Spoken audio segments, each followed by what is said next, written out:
Hi, I'm Eric Northey with TDSS. Welcome to Session 3 of the DSM Practice Certification Program. In this session, we move beyond identifying patients with possible sleep apnea. We focus on connecting those patients with a medical diagnosis. This is where your practice becomes a true clinical partner in the healthcare community. And it's where a strong referral workflow becomes the engine for long-term DSM growth. Let's start with the most important concept in this entire session. Obstructive sleep apnea is a medical diagnosis. That single fact defines everything about how your practice must operate. Keep it front of mind throughout everything that follows. This is not a procedural classification. It's a fundamental legal and clinical distinction. A dentist cannot diagnose sleep apnea, even with advanced training. The physician or qualified non-physician practitioner is the one who orders the sleep study, reviews the results, and authorizes treatment. Your role as the dentist is to deliver and manage the oral appliance therapy. Both roles are required. Neither can substitute for the other. Every member of your team needs to understand this framework before any referral conversation begins. Not all patients follow the same path to a sleep apnea diagnosis. Your practice will encounter 4 distinct referral pathways. Pathway 1 is the internal screening referral, where your hygienist or provider identifies a patient and initiates the process. Pathway 2 is the physician-referred patient who already has a diagnosis and is sent to you for the appliance.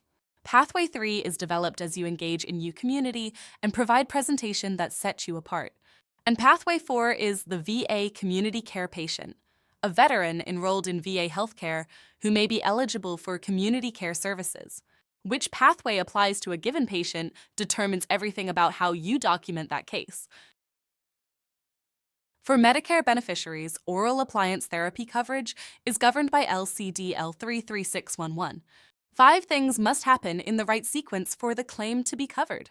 Step 1. The treating practitioner conducts an in-person evaluation before the sleep study is ordered. Step 2. The patient completes a Medicare-covered sleep study using a Type 1, Type 2, or the most common Type 3 device. Please note, a single-channel Type 4 device does not qualify. Step 3. The study shows an AHI or RDI of 15 or more for moderate to severe OSA or 5 to 14 events per hour for mild OSA with documented symptoms. Please note, you are looking for an AHI of 5 or greater. Don't be fooled by a high RDI when the AHI is lower than 5. Step 4. The treating practitioner issues a written order specifically for oral appliance therapy by a licensed dentist. Step 5. Your dentist conducts a documented face-to-face evaluation before the appliance is delivered. All 5 must be on file before you submit the claim. Veterans are one of the most underserved patient populations in dental sleep medicine. An estimated 30% of military veterans have sleep apnea, often connected to PTSD, traumatic brain injury, or other service-connected conditions. 2 pathways are available to your practice. The first is VA Community Care, a formal VA program that allows veterans to see non-VA providers when the VA cannot offer the service locally or within an acceptable wait time.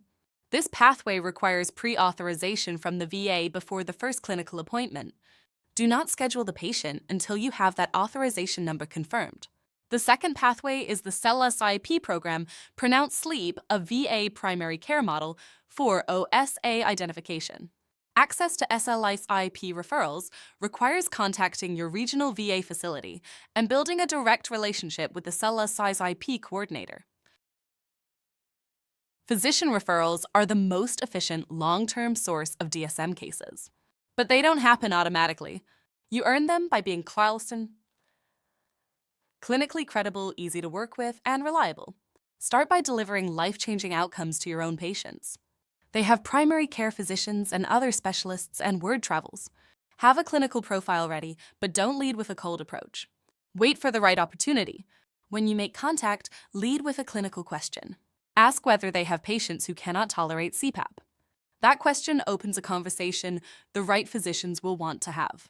Find out which specialists your patients see, especially where OSA overlap is highest, including cardiology, ENT, and pulmonology. And from the moment you receive your first referral, commit to closing the communication loop. Physicians refer to practices that communicate. Closed-loop communication means every referral into your practice generates a documented response back to the referring physician at 4 specific points. First, within 24 hours of receiving a referral, send a confirmation with the patient appointment date. Second, within 72 hours of the evaluation, send a written summary of your clinical findings and treatment plan. Third, when the appliance is delivered, send a delivery confirmation with device specifications and the follow-up schedule. Fourth, after the 90-day follow-up, send a formal outcomes report with compliance data and clinical results. This is not a courtesy. It's the single most important factor in whether a physician sends you a second referral. One missed communication may end a referral relationship permanently. The referral workflow is a team effort. Every member of your clinical team plays a specific role. The provider handles clinical evaluation and physician correspondence. The hygienist identifies patients and initiates the referral conversation. The scheduler manages logistics, including VA authorization verification. The treatment coordinator keeps the patient informed and manages insurance pre-authorization. The assistant maintains documentation and records. And your DSM champion, whether that's your scheduler or treatment coordinator, owns the daily referral queue and makes sure nothing falls through the cracks. Let's bring it all together. Here are the key takeaways every member of your team carries out of today's session. Sleep apnea is a medical diagnosis. Know your 4 referral pathways.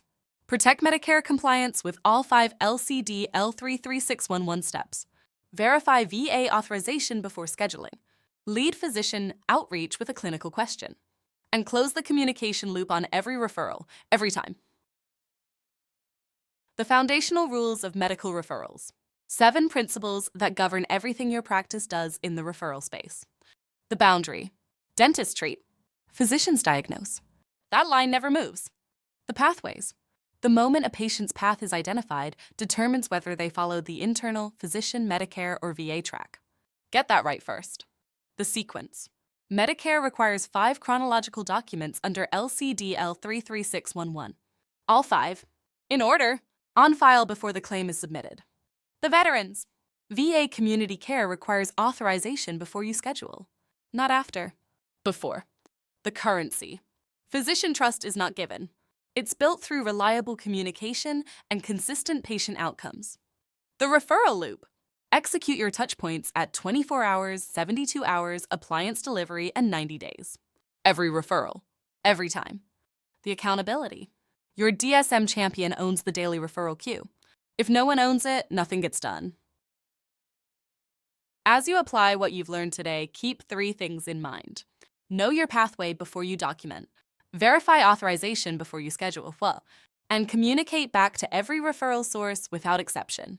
These habits protect your practice, strengthen your physician relationships, and keep your patients moving forward. Thank you for your focus and engagement in Session 3. The referral workflow you're building today is the infrastructure that will support every DSM case your practice treats from this point forward. We're proud to be your training partners, and we'll see you in Session 4.